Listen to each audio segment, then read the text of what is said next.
We are tuned in to fitness and consciousness. I'm your host, Ryan Hadley. Today's episode is about exploring our nature.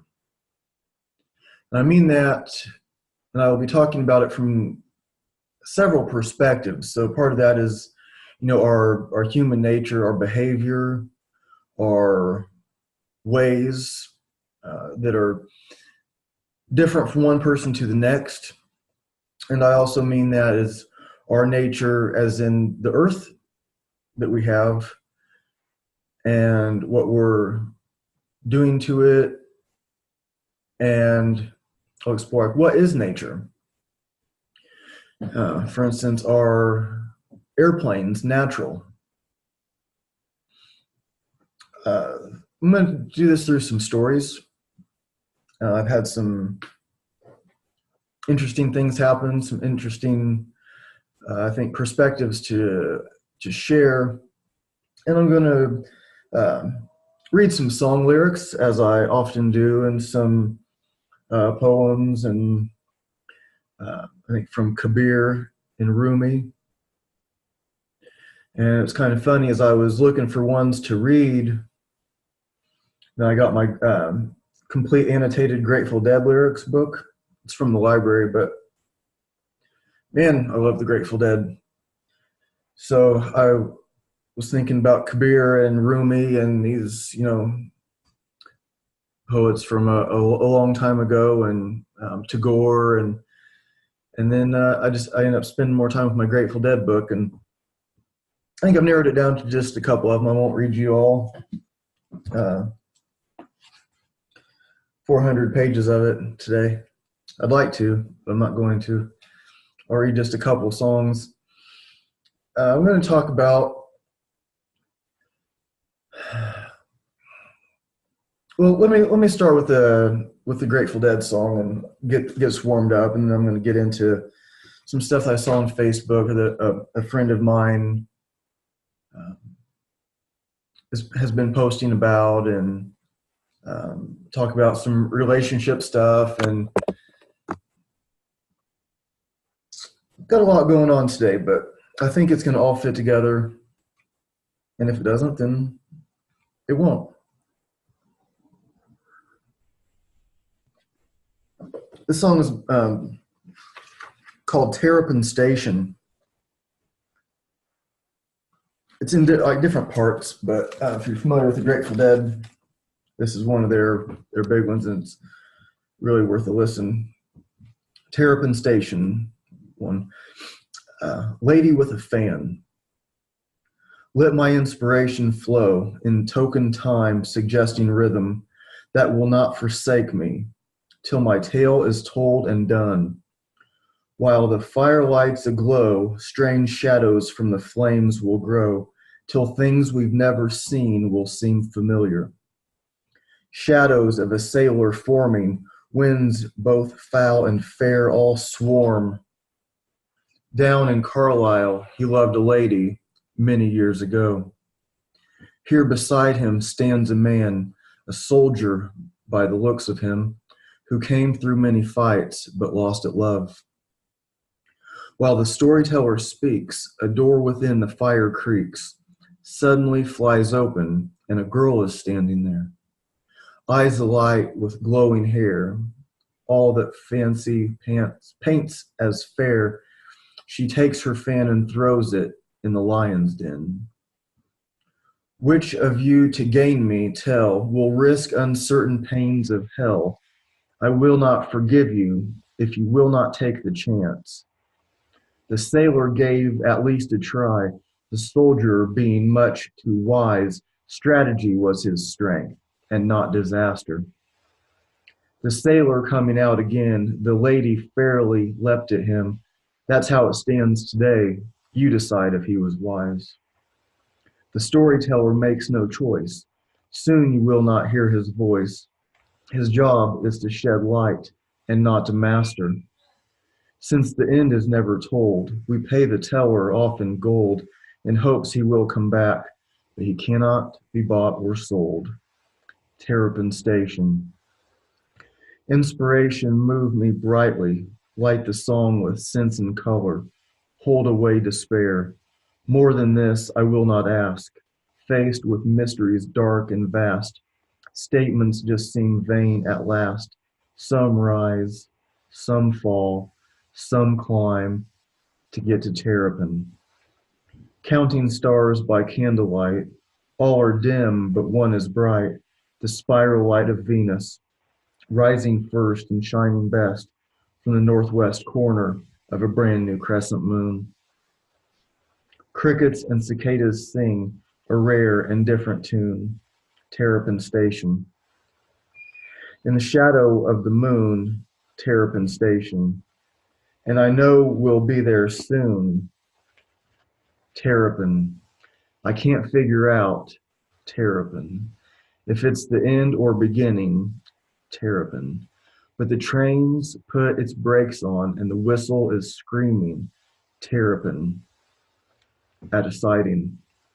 While you were gone, these spaces filled with darkness, the obvious was hidden, with nothing to believe in. The compass always points to Terrapin. Soul and wings of fortune beat like rain. You're back in Terrapin for good or ill again, for good or ill again. Words by Robert Hunter, music by Jerry Garcia.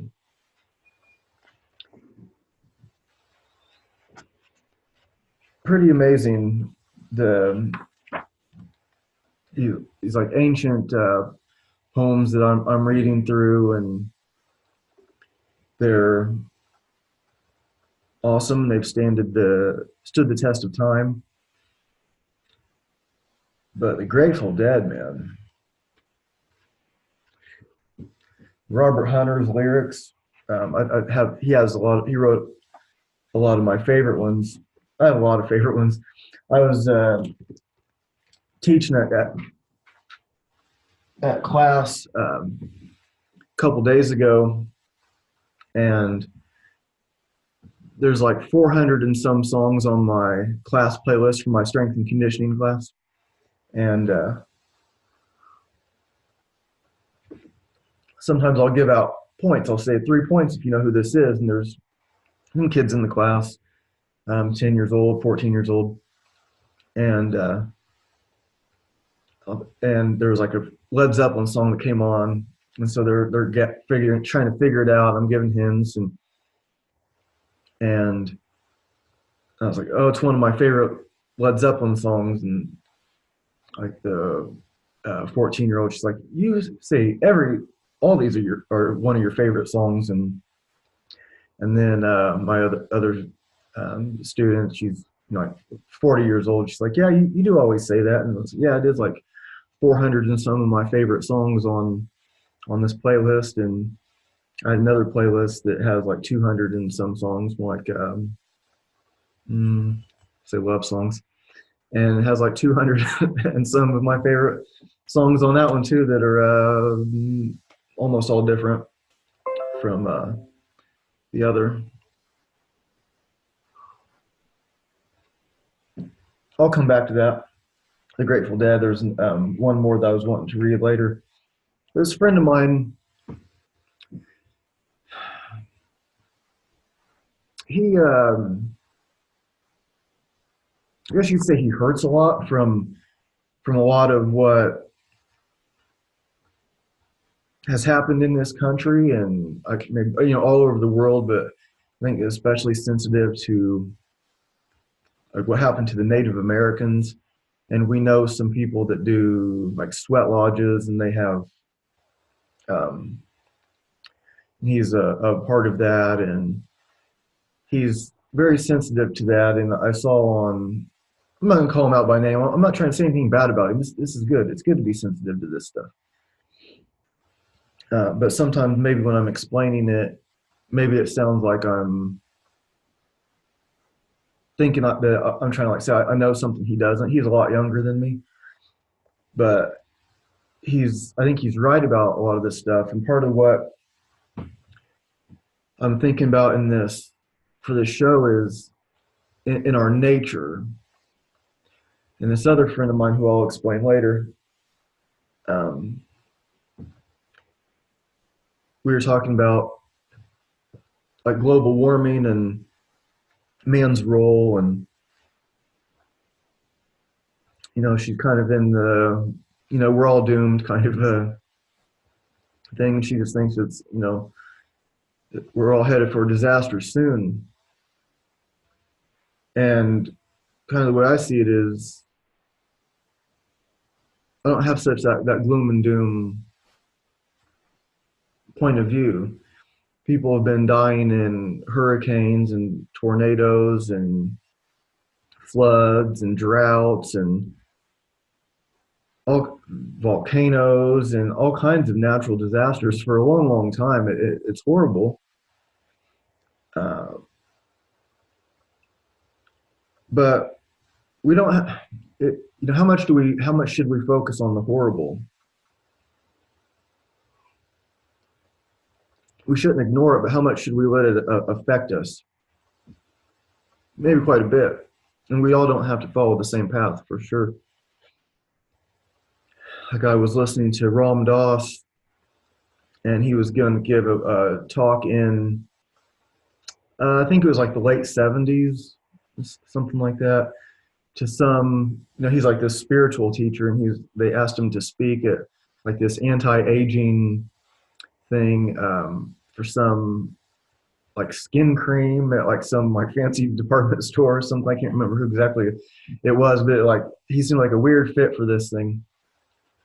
But he was going to get paid like $12,000 to do it. And this is it's a significant amount of money right now, but back then that was even more. He thought, well, this is maybe I'm kind of like selling out here, but I can use that $12,000.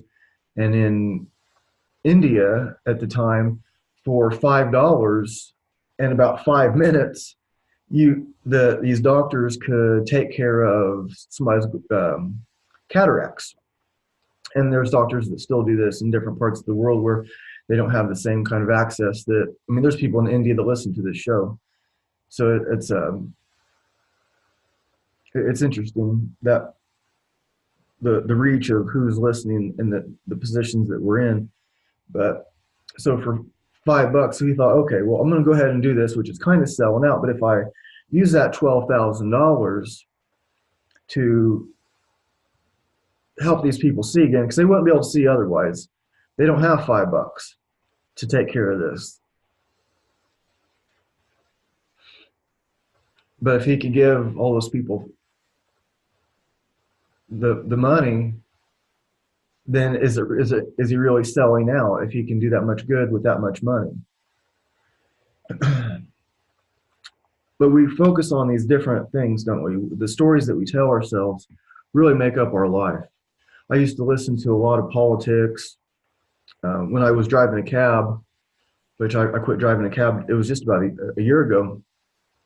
And there was a time, especially in the first like several years I was driving, I drove for 7 years. I was listening to a lot of politics on the radio. And so from early in the morning until into the evening, I knew all kinds of stuff you should be mad about. This governor did this, this congressman did that. Can you believe they passed this? They're going to pass that.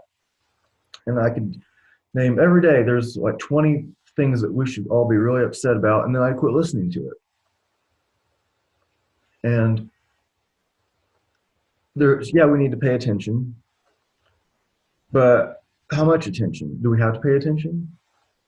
I mean, some people do for sure. And but how do we let it consume us? But this friend of mine, I'm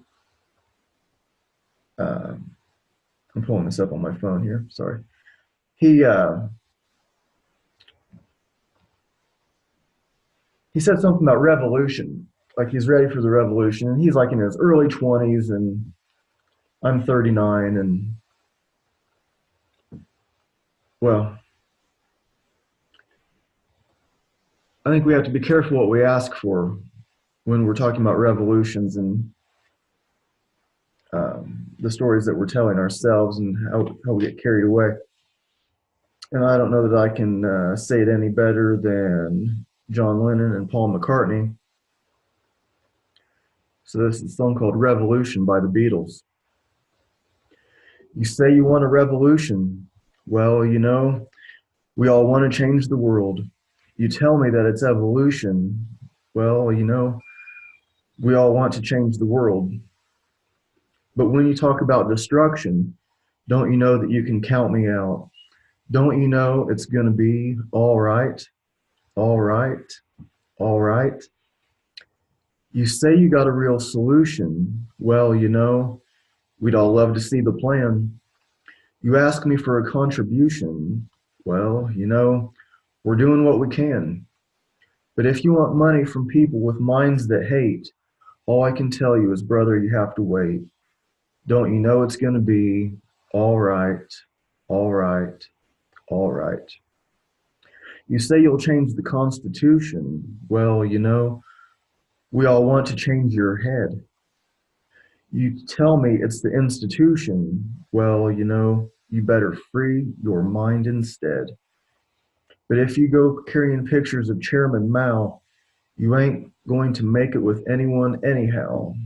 Don't you know it's going to be all right, all right, all right, all right, all right, all right, all right, all right, all right, all right, all right. So what do they say mostly? Like, it's going to be all right. Is the government corruption going to end? Probably not. Is there going to be tornadoes still? Yeah, probably. What about hurricanes and floods and droughts? Yeah, there's going to be all that.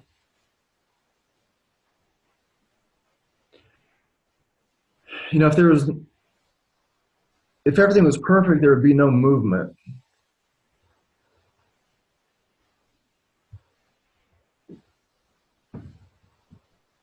We're on this planet. It's like a common thought. Certainly not my. I'm not the only one that thinks this, but it's like a school. We're here and we get like these lessons over and over again, and then we pass, and then we're on to something else. It's tough.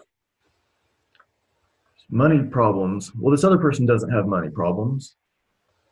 They have these other problems, but you don't have those problems. So why is it that some people, they start a business and then pretty much goes well?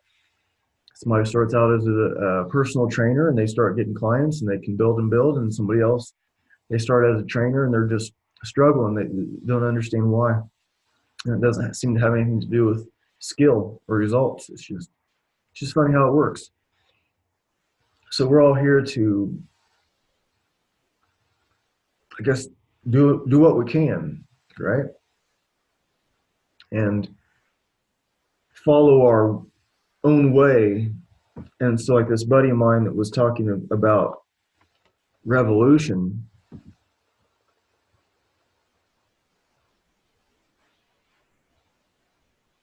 he knows a lot, but I would just say, careful what we ask for. And maybe some things aren't as bad as we think. We often worry about things, and that has a more devastating effect than the things themselves. There's plenty to be upset about, and there's plenty of stuff to fix. And I'm not him, he's not me, and that's okay. It'd be really weird to have everybody agree on everything, and that'd be weird, wouldn't it? It would be really uninteresting. And I don't have to agree politically um, with my friends.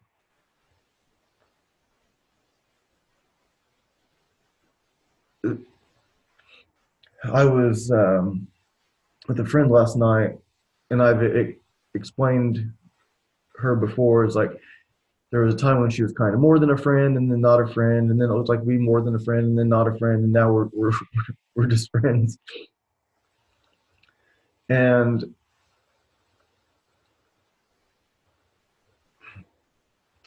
there's,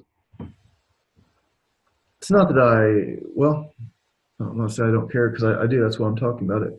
But there's sort of I mean, not sort of isn't the right word either. Sometimes we have to just come out and say stuff, right? But there's an imbalance of,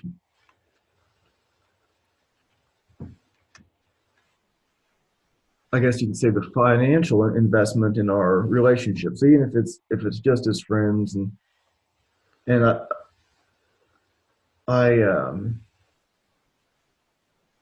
I don't have a ton of money, but I do okay. And I don't really do things with my money that I don't want to do. So I'm pretty sure I've paid for every dinner that we've had.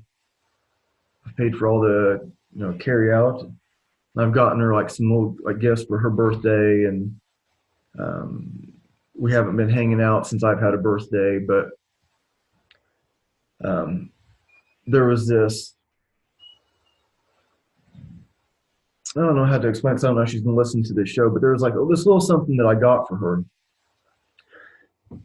for Christmas, and I ordered it, and it came today. And so yesterday, when we were hanging out, I took Carrie out over to her place and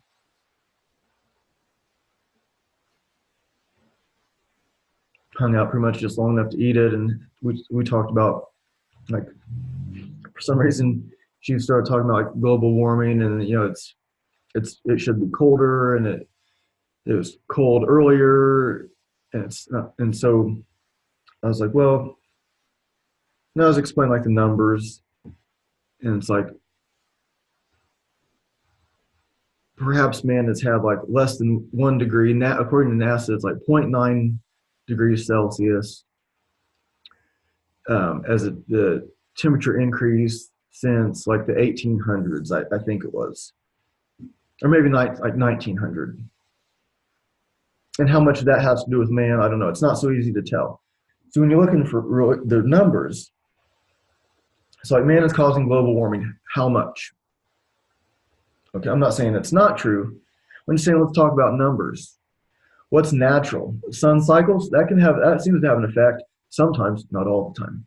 It depends what part of the graph you want to look at. You can show part of the graph, see, it's sun cycles and the earth is getting warmer. And then you can look at another part of the graph and say, no, it's not. See, well, it did here, but it didn't here. So what are the other variables? There's so many variables. And wouldn't climate same be what would be really crazy? Like for it to be a regular climate on this spinning earth that's flying through the universe. I think it'd be really weird if our climate was the same, stayed the same. But I have this general feeling of, yeah, it's going to be all right, just like the song says, right? And yeah, there's still going to be all the kinds of traumatic events. But it seemed like this discussion was like when we talked about the problem, besides calling it like global warming and this is what man did, if we talk about, well, what can we do? Okay, less pollution, with you there. Um, like whether that's our water, yeah, who doesn't want clean water? Clean air, yeah, we want clean air. So it's like we want the same things, and I'm not even like disagreeing with her, but it was almost like she was put me in some kind of category of somebody that's like it bothered her that I thought that things were going to be okay, and she's like, check back with me in 4 years and see if it's okay. And well, if the tornado doesn't get us, I'll do that.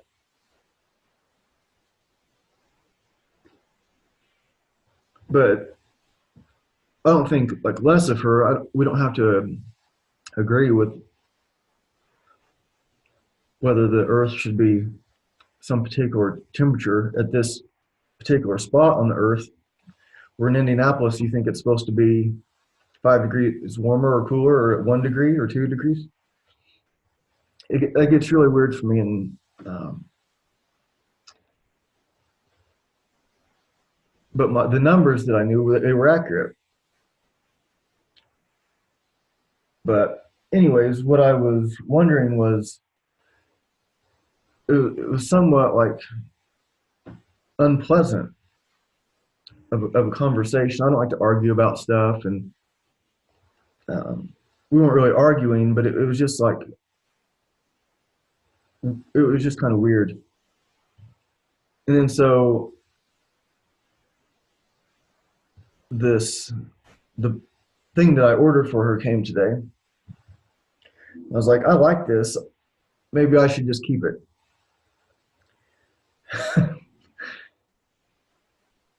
And well, I'm not going to. I already sent her a message that something came in the mail for her. But as I was skipping through, I this popped up from A Year with Rumi daily readings. The sacred liquid. Are you jealous of the ocean's generosity? Why would you refuse to give this gift to anyone? Fish don't hold the sacred liquid in cups. They swim the huge fluid freedom.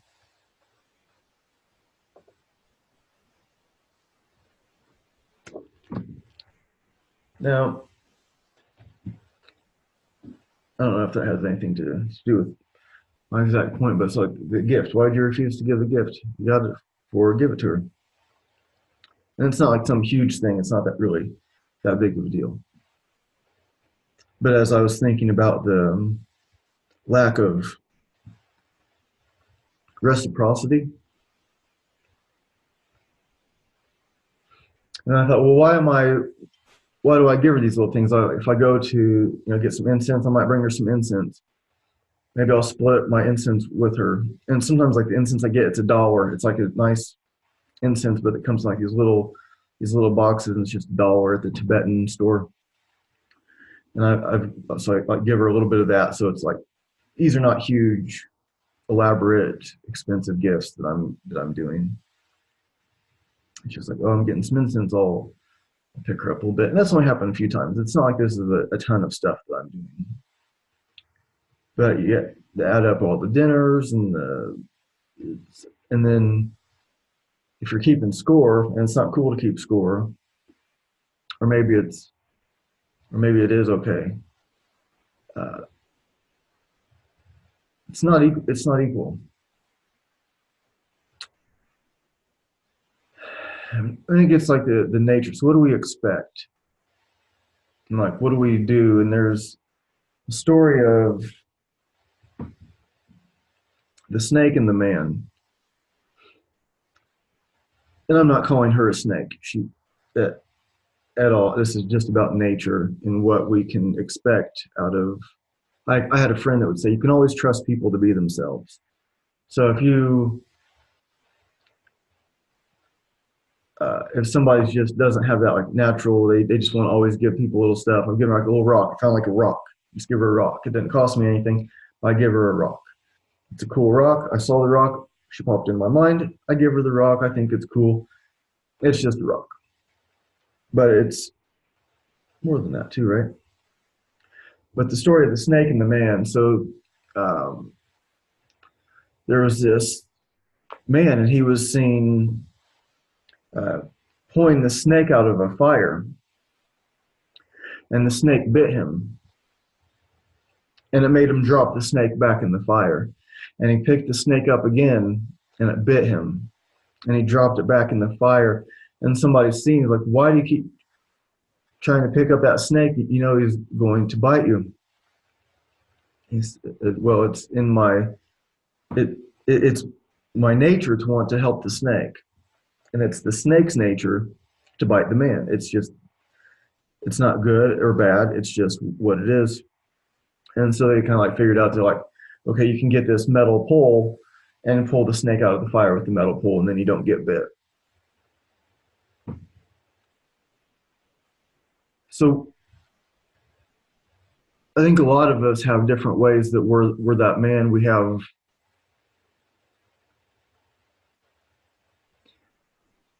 tendencies to maybe like give more than when it makes sense. from the outside. And then maybe we have a tendency to buy it when we shouldn't buy it.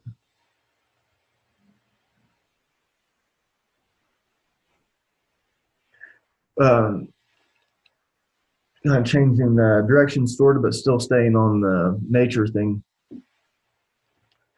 This buddy of mine, Joey, he's on Instagram. He's a fearless sloth. So if you're in like movement and fitness stuff, he's a good one to follow. My Instagram is Hadley Fitness, Hadley Fitness. Uh, but we went to this Estes Tana concert in Chicago last weekend. I'm not sure if I'm pronouncing his last name right, but his first name was Estes, and then his last name was Tonne. Absolutely amazing, world class guitar player. Plays like flamenco, gypsy. He has his own thing going. He has songs that are over an hour, songs plural. They'll each last over an hour, half hour. He plays by himself a lot. Sometimes he'll have a singer, maybe a dancer, but we saw him in Chicago and he was by himself. And he's like my favorite guitar player. If I could just download anybody's style and play like that, I would play like that. And that doesn't mean I wouldn't do my own stuff also, but man, he's so good and it's so cool. And so we go, and then after the concert, it was just blew our minds. It's so intense, so soft, so intense, powerful. And after the concert, we're just kind of in the lobby, and we're just kind of doing some like spontaneous yoga, qigong stuff, stretching out, moving around. And it doesn't seem like anybody's even really paying attention to us. We're just,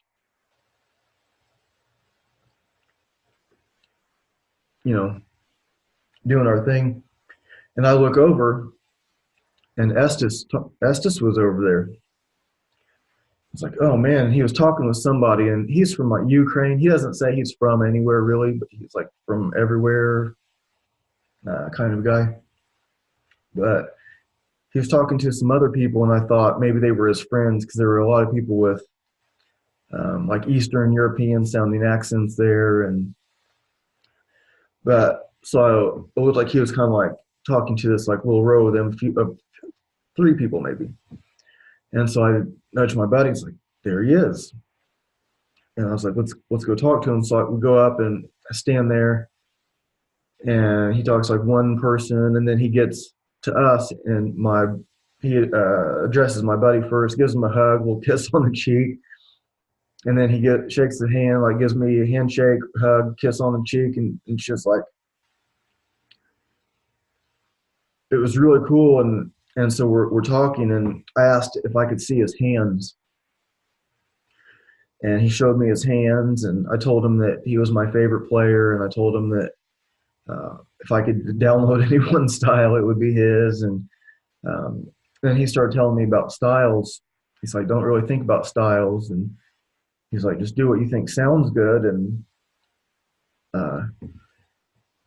And we talked to him for a little bit more. I asked him where he got his incense, what kind of incense he uses, because like the first time I saw him, it was on a Facebook video somebody shared. It looks like a street musician. No idea who he was, but there's a stick of incense burning on the headstock of his guitar. If you don't know what a headstock is, that's like where you tune the strings. So he had a stick of incense burning by his tuners on the headstock, and I thought, man, that's really cool. I don't know that I've ever seen anybody do that before. I've seen like somebody put their cigarette on there, but I don't think I've ever seen anybody just burn a stick of incense on there. I just thought that was cool. And the song I think that I heard was called "Song of the Golden Dragon." That was the first song of his I heard, I think. So anyway, we're talking to him about styles, and I asked him how often how many hours a day he played. And he's like, "Oh, don't even think about that. Just play," you know. And I thought that was cool, and just a really neat experience. And then so that was on a Friday night, and so Saturday, Joey and I, we stayed at the hotel. We live in Indianapolis, but we stayed at the hotel in Chicago, Renaissance Hotel, pretty nice hotel. And so that was Friday night. So Saturday, check-ins at noon, checkouts at noon, and we're thinking, well, maybe we should just do something else around here. And we're like, well, there's this indoor skydiving place that sounds kind of cool, and we were kind of looking into that, and like, well, it's $70, and it's like wasn't sounding quite fun. I was like, well, we could see if we could find some woods, and he likes hanging out in the woods and doing stuff like that, and it's like, yeah, let's find some woods. And it happened to be that we were like a block away from a really big forest, and I wasn't expecting that. I thought we'd have to drive a little bit because we're in the city, we're in Chicago, we're by the airport, and it was, we go there, and so we're there in like a minute from our hotel. We pull out of the hotel garage and just like go down that little road, turn left, and you turn right into the park. It means a minute away. And get out of the car, and I look up, and there's a woodpecker. I've explained on the show why that might be significant, or why it is significant. But so we walk around. There was a lot of deer. He found antlers like on this tree that had fallen over, and so he took that with him. And then we were wandering around and saw a bunch of deer, and then he stumbled across some bones, and he was showing me. And so I was walking around there, and I found the skull, and I brought the skull with me. So we were walking around and seeing these deer, and I'm holding the deer skull while and these other deer are looking at me, and I'm carrying the skull of someone they surely knew. And the whole time we're in these woods, and we're both surprised at how big it is and how nice it is, and overhead almost constantly is airplanes. And I wonder if the deer are annoyed by the airplanes, or if it's just nature. It's their nature. There's a flower, there's a tree, there's an airplane, there's a man walking, there's a river, there's a train. Some of it you can see the train going by. So there's a train, there's a river, there's a walnut tree, so is it natural? Like, it got me thinking, like, I wonder, is it natural? Are trains and planes and cars natural? Do the deer know any better? And I wondered if they have a different way of communicating because of the noise, that if it was a remote area, that maybe they have a different language or use some different things. I have a buddy, my Matt Shaw, he's a wilderness survival expert. That's where he owns White Pine Wilderness Academy. That's where I do my strength classes. So I may ask him about it, but I just kind of wonder if the deer know any better, or if they're annoyed by it, or how they're affected by the deer, or by the planes and the traffic. I'm just kind of wondering what's natural. And then I was like, well, are guitars natural? And what about electric guitars? See, like Estes Tony, he plays, they're acoustic guitars. He plays like flamenco, classical kinds of guitars, but he has them plugged in, and he uses effects Is it natural? And if it's not, then why do we have receptors for it? Because we can perceive this sound. We can feel it. It's a powerful experience to be there.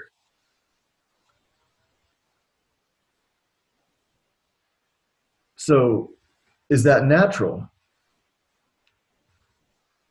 If we can have such a reaction to it,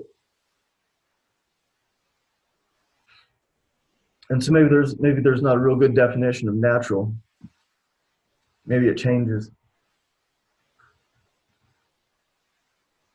as things unfold. So if you saw my post on Instagram, I think it was yesterday, and I was saying, I was talking about the next episode, exploring nature, or however I worded it, but I talked about a frog in a well and a deer in a tree. Now these are very different analogies or metaphors, or whatever the hell they are. So the frog in a well, he looks up at the sky, and he sees just a little piece of the sky, but he thinks that's it, that's the sky, or whatever goes through his mind. But that's all he can see, and the well is the only world he knows. So that's the only world he knows. He doesn't know about anything else that's just on the other side of that well, let alone the rest of it, the rest of the earth, the rest of the sky, and whatever is beyond the sky. Or maybe he doesn't know that. Who the hell knows? But he's in this world, so that, like the deer being in the city, I wonder, like, do they know any better or not? Like, do they know it doesn't have to be that way, or maybe it does have to be that way, but do they know it can be different?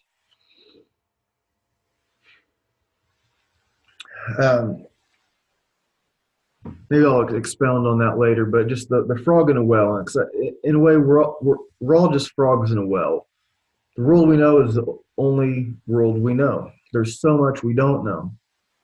And like I heard, I forget what I was listening to now, but it was like, no one watches the same movie. So we experience this life. And even if we're going to, a concert together, and you sit right next to me, your experience is still different than mine. It's going to have a lot of similarities, but it's not the same.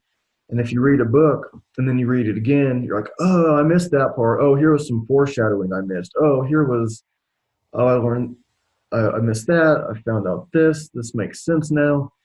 Or you watch a movie, same thing. And then no one watching the same movie, that's can be a literal thing too. You watch a movie with somebody, and I remember watching movies with my kids and then talking about it, and it was like, I don't remember hardly any of that. I remember this, and this, and the things that stuck out to me didn't stick out to them so much, and the stuff that they saw, yeah, it's very interesting how that works. So the other concept is a deer in a tree. And this came from, it was about a year ago. I quit driving a cab last December. Today is December the 20th, 2019. I know people will be listening to this show days and weeks and months, and probably maybe even years into the future. But my girlfriend at the time, she really encouraged me. She knew I couldn't stand driving a cab anymore. It was really stressful, and because of my training schedule, it was hard for me to make enough money in the cab to make it worth it. But I didn't have, I needed to make more than I was just training. But the cab was kind of keeping me from doing that too. It was like this weird sort of in-between place where it was like, I couldn't figure out quite like the right thing to do at this time. In retrospect, it was, pretty simple. And from her perspective, it was pretty simple. But, you know, kind of like when we're living this thing and we're in it, and it wasn't like I was, you know, in, you know, terrible shape or anything like that. It wasn't like doing super great, but I wasn't doing super awful either. It wasn't. But anyway, she really encouraged me to quit driving the cab, and she just kind of gave me um,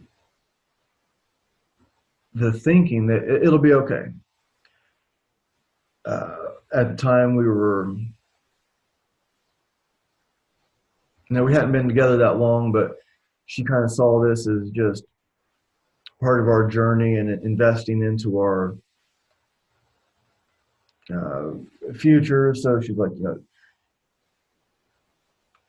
just take the take the leap and do it. She's like, you can, you know, make this stuff happen. Just do more training, get your podcast started, um, and it's going to work out. Everything's going to be all right.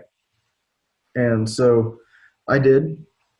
I did that reluctantly, just quit the cab, and I realized. And my idea was to just, well, I'll just get another uh, like part-time job that I don't really have to worry so much about. And she was like, very much encouraged me not to do that. And so I didn't at that time. I held off and just lived off of what I had and what I was making. But I was very,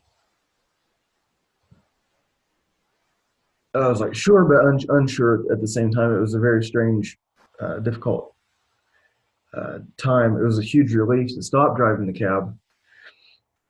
But I went out on a vision quest, and when I say vision quest, I don't know if you've heard me explain before, but I used to call these mini vision quests where I would go out to the woods. I would go out to either the woods or the cemetery. The cemetery has woods also, and I would just kind of like look for my answers and just like open myself up, and I would get, you know, usually get some kind of message and learn a little something and just kind of make sense of what was going on. And so I go out to these woods and I sit it down, and I'm sitting by these deer. There's like these, I think there were like 4 deer, and they were getting pretty close to me, but I wasn't trying to like get super close to them. I was just being with them and watching and observing and just kind of like waiting for my vision, waiting for my, you know, whatever I was looking for. And there was a woodpecker in the tree. So briefly, I mentioned the woodpecker earlier. So the woodpecker, like the day after my dad died, there was a woodpecker on my fence, and some friends of mine were over trained in martial arts.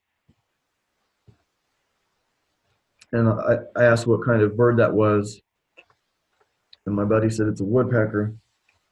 And my dad's favorite birds were woodpeckers, and he could find them. He could see them from real far away. We'd be down in the woods, and he'd be trying to point them out to me, and I couldn't ever see him. And so one was on my fence the day after he died, and that was the same kind of woodpecker that I saw getting out of the car at the park in Chicago too. But anyways, a lot of woodpecker stuff. I don't want to digress too much. Let's see, who was I? So I was sitting in the woods and hanging out by the deer, and there was a woodpecker in the tree, and it was kind of windy. And this woodpecker in the tree is like, it's blowing back and forth.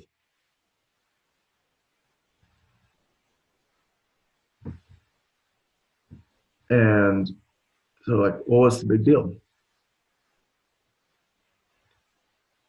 Well, for the woodpecker, it's not a big deal. He's up in the tree, the wind's blowing. He's a woodpecker. That's what happens. So if the tree were to break or something, he can fly. It's not a big deal at all. It's a bird in a tree.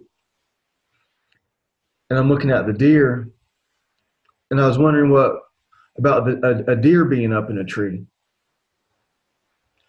And so then it started like the deer in the tree became this metaphor for myself.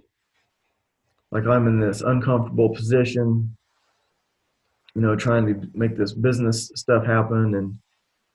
And so sometimes I felt like a deer in a tree. So if I would have said there was this deer up in the tree and the wind is blowing, like it would create some anxiety, right? Because what's going to happen to this deer? But if I say a bird was in a tree and the wind was blowing, yeah, what's the point? It's normal. But the deer in a tree, and so sometimes we feel like a deer in a tree when we're taking a chance, some uncharted territory, someplace like we feel like we don't belong. Maybe we have some self-doubt about what we can do. This is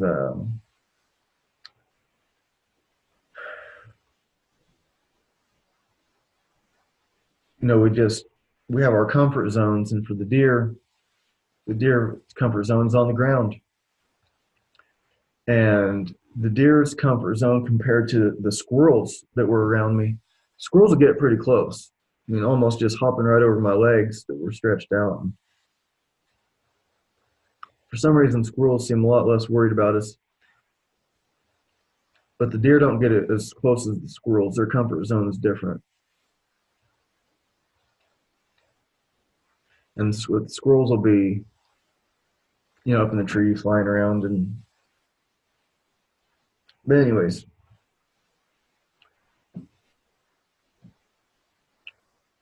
not too long ago, I posted a video, and I sat up in this tree, I think for about 45 minutes or so that day, up in this pine, and the wind was blowing, and it reminded me of that little vision that I had, or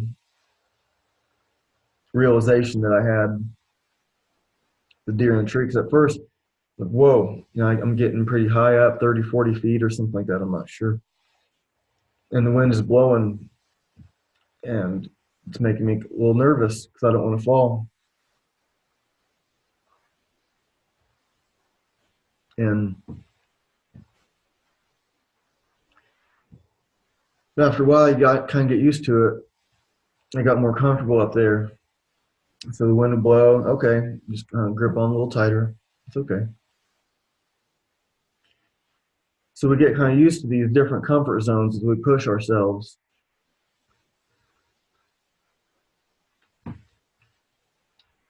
Here's another Grateful Dead song. It's called Estimated Profit. It's another one of my favorites. Estimated Profit. My time coming any day. Don't worry about me, no. Been so long I felt this way. Ain't in no hurry, no. Rainbows end down that highway where the ocean breezes blow. My time coming, voices saying, they tell me where to go. Don't worry about me, no, no. Don't worry about me, no. And I'm in no hurry, no, no, no. I know where to go. California, preaching on the burning shore. California, I'll be knocking on the golden door. Like an angel standing in a shaft of light, rising up to paradise, I know I'm gonna shine.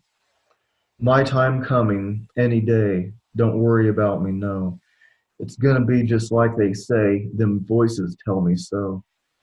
Seems so long I felt this way, and time sure passing slow. Still know I lead the way, they tell me where I go. Don't worry about me, no, no, don't worry about me, no. And I'm in no hurry, no, no, no. I know where to go. California, a prophet on the burning shore. California, I'll be knocking on the golden door. Like an angel standing in a shaft of light, rising up to paradise. I know I'm gonna shine. You've all been asleep. You would not believe me. Them voices telling me you will soon receive me. We're standing on the beach. The sea will part before me. Fire wheel burning in the air. And you will follow me, and we will ride to glory, way up in the middle of the air. And I'll call down thunder and speak the same, and my voice and my word fills the sky with flame. And might and glory gonna be my name, and men gonna light my way. My time coming, any day, don't worry about me, no. It's gonna be just like they say, them voices tell me so. Seems so long I felt this way, and time sure passing slow. My time coming any day. Don't worry about me, no. Don't worry about me. Words by John Barlow, music by Bob Weir. Damn, I love the Grateful Dead.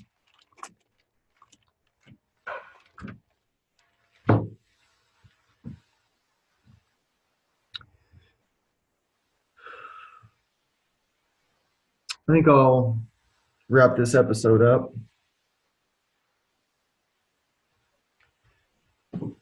Thanks everyone for tuning in. I don't like share how to support the show very often. People tell me I should, but you can find the show on Patreon. It's Patreon. Just go to patreon.com, look up Fitness and Consciousness, and you'll see it. And you can support the show for as little as $1 per month. And every bit is appreciated. So if I see somebody with $1, that's really great. I appreciate it. It all adds up. You can also support the show on Podbean, Podbean, and it's another, something like an iTunes or something like that. It's another hosting. It's another outlet platform, whatever you call it, for the show. And everything adds up. Everything is appreciated. And it also helps to, hit subscribe. If you're watching on YouTube, hit subscribe. Most people are just listening to the show, and the Patreon supporters are going up, and viewers are going up. But it helps to subscribe, share it. Feel free to share the information. Tell people about the show if you think they'll like it. If you want to be a guest on the show, send me a message, fitnessandconsciousness@gmail.com. I don't take just anyone, of course, but you don't have to be famous. If you're looking at my guest list and you see these internationally famous strength and conditioning coaches and doctors and physical therapists, and it's quite a guest list. But I don't really care. Well, I do care how famous people are. It does, of course, help that if I have, the more well-known somebody is, that will often, not always, lead to more views and more exposure. But even if you have like 50 followers on Instagram, if you have a good story, if you have something good to talk about, send me a message and we'll see what we can do. Thanks everyone for listening. I think I covered what I needed to cover. There's always more to get into. We'll see you next time. Thank you very much.